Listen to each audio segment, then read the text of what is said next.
আমরা দেখছি যে 300 ইউনিটের বেশি যারা ব্যবহার করে তাদের মাসে যদি তারা যেটা চায় ফিক্সড চার্জ বাড়ালো, সারচার্জ বসালো, বিদ্যুতের দাম বাড়ালো, তাহলে 400 থেকে 500 টাকার বিল বেশি আসবে যারা 300 ইউনিট বা তার উপরে যারা ব্যবহার করে। আর নিচের দিকে সেটা 100 থেকে 150 টাকা পর্যন্ত হবে 50-100 ইউনিট যারা ব্যবহার করে। TSECL যারা আমাদের বিদ্যুৎ বন্টন করে, তারা বিদ্যুতের মাশুল বাড়ানোর জন্য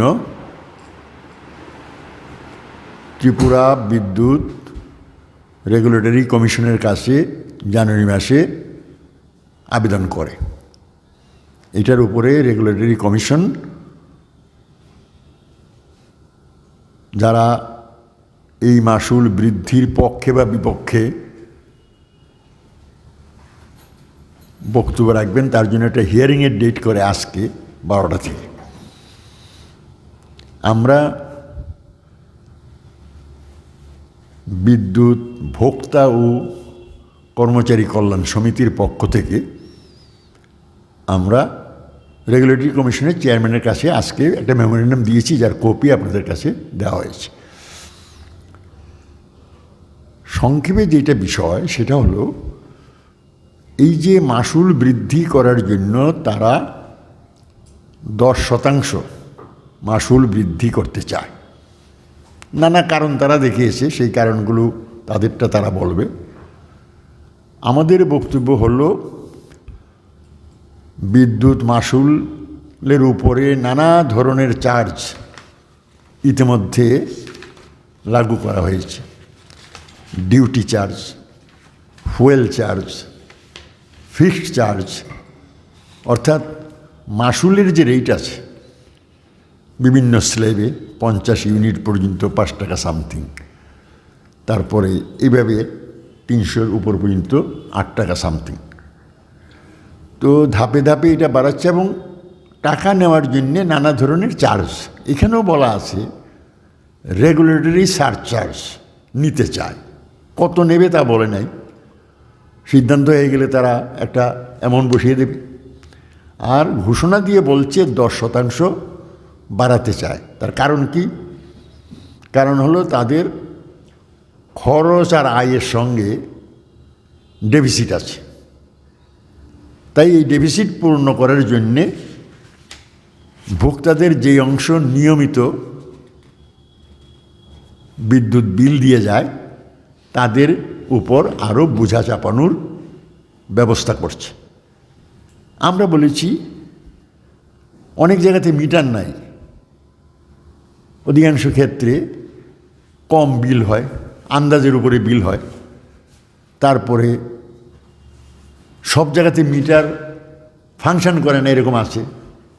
আমরা বলছি 100% মিটারের ব্যবস্থা করো এবং বিলিং করো এবং রিয়েলাইজেশন করো। বিদ্যুতের বিল বাকির লিস্টে কে আছে? রাজ্য সরকার, কেন্দ্রীয় সরকারের যে বিভিন্ন সংস্থা এখানে আছে তারাই বিল দেয় না। তা আমরা বলছি যে সবার কাছ থেকে যদি তোমাদের হিসাব মতো যা রেভিনিউ আসার কথা এটা যদি আসে, তাইলে এই মুহূর্তে ট্যারিফ বাড়ানোর কোনো প্রয়োজন নাই। এটা আমরা আমাদের যুক্তি দিয়ে বলেছি। জেনারেশন হতো এই যে আমাদের রুখিয়া, বরমুড়া এবং হাইডেল প্রজেক্ট, আমাদের ডম্বর, এগুলো প্রায় বন্ধের মুখে। কোনো রকম রুখিয়ার একটা ইউনিট চলছে, বরমুড়া বন্ধ, হাইডেল পাওয়ার বন্ধ। রাজ্যের জেনারেশন হলে সুবিধা কি? দাম কম পড়ে। এখন রাজ্যে ডিমান্ড আছে কিন্তু আমাদের জেনারেশন নাই, ফলে আমাদের বাইরে থেকে কিনতে হয়, বেশি দামে কিনতে হয়।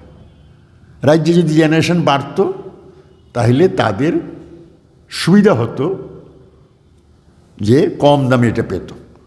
মাঝখানে পরীক্ষামূলকভাবে ফ্র্যাঞ্চাইজি করা হলো, অর্থাৎ কৈলাসহরের এক্সিকিউটিভ ডিভিশনকে মোহনপুর এরকম 5টা জায়গায় দিয়েছে, কৈলাসহরেরটা পালিয়েছে। তাকে 3 টাকা 26 ইউনিট প্রতি বিদ্যুৎ দিয়েছে। সেই বিদ্যুৎ কত দিয়েছে, সে টাকা দিয়েছে কিনা তার কোনো হিসাবপত্র নেই, সে পালিয়েছে। তাইলে এই ফ্র্যাঞ্চাইজি করে আবার লস হয়েছে। এই লসের পরিমাণ এখন প্রায় 1800 কোটি টাকা।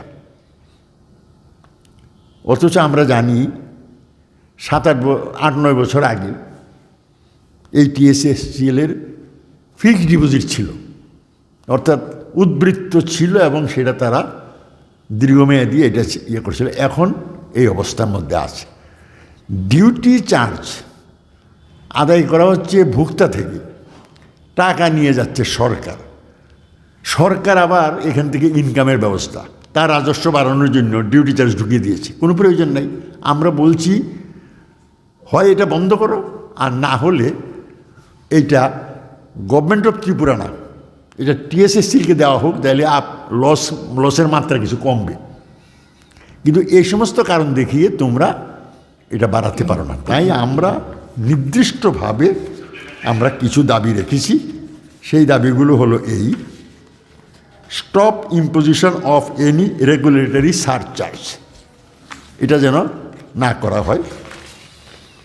Stop any imposition of surcharges for consumption exceeding the contract demand. Stop any increase of fixed charge.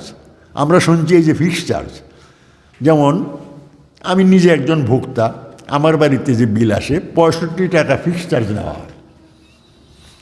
এটাও বাড়ানোর একটা তাদের, শুধু কেবল যে দাম বাড়বে তা না, বিদ্যুতের ইউনিট প্রতি দাম বাড়বে তা না, ফিক্সড চার্জ বাড়িয়ে দেওয়া আর সারচার্জ বসানো, আর ওইদিকে 10% ট্যারিফ বাড়ানো। তার মানে গিয়ে দাঁড়াবে এই: সর্বনিম্ন ভোক্তা বলছে নিচের দিকের যারা, তারা প্রতি ইউনিটে 70 পয়সা, আর উপরের দিকে যারা প্রতি ইউনিটে 1 টাকা। এইটা যদি বাড়ায়, আমরা যে হিসাব করি 50 ইউনিট পর্যন্ত যারা ব্যবহার করে, তাহলে তার মিনিমাম 7-25-এ 17 টাকা না 35 টাকা বেড়ে যাবে। আর তার সঙ্গে যদি সারচার্জ যুক্ত হয় তাহলে বাড়বে। আর 10% যদি বাড়ে তাহলে আরও 50 পয়সা বাড়বে। এইসব মিলিয়ে আমরা দেখছি যে 300 ইউনিটের বেশি যারা ব্যবহার করে, তাদের মাসে যদি তারা যেটা চায়, ফিক্সড চার্জ বাড়ালো, সারচার্জ বসালো, বিদ্যুতের দাম বাড়ালো, তাহলে 400 থেকে 500 টাকার বিল বেশি আসবে যারা 300 ইউনিট বা তার উপরে যারা ব্যবহার করে। আর নিচের দিকে সেটা 100 থেকে 150 টাকা পর্যন্ত হবে 50-100 ইউনিট যারা ব্যবহার করে। তাহলে এইরকম একটা বিপদ সামনে আছে।